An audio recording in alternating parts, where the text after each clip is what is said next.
ხდება 15 კაცის სახში. მოკლა ძალიან. ვიდა სასწავლო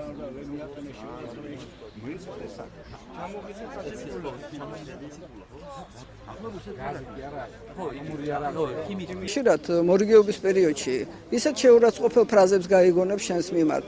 აი იმდენი წლის ექიმი ვარ, ამდენი რამე კარგი გამიკეთებია და აი ისეთ გრძნობ თავს, რომ თითქოს აი ცუდის მეტი არაფერი გამიკეთებია. თუ იქ რაიმე შეცდომა იყო და რაღაცა, ამას აქვს სამართლებრივი წესი, კანონები და ისე უნდა გაირკვეს. ანალოგურ შემთხვევას ადგილი ქონდა ქუთაისში ექიმს თვალი დაუზიანეს და მხედველობა დაკარგა. ანალოგურ სიტუაციას ადგილი ქონდა რესპუბლიკურ საავადმყოფოში ახალგაზრდა კაცი გარდაიცვალა, ექიმმა ყველაფერი იღონა, გააკეთა, მაგრამ წაიყვანეს და მე 2 დღის შემდეგ მოვიდა გარდაიცვალა.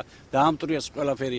ესეთი თავდასხმები სისტემატიური არის ექიმებზე და ექიმები უნდა იყვნენ დაცული.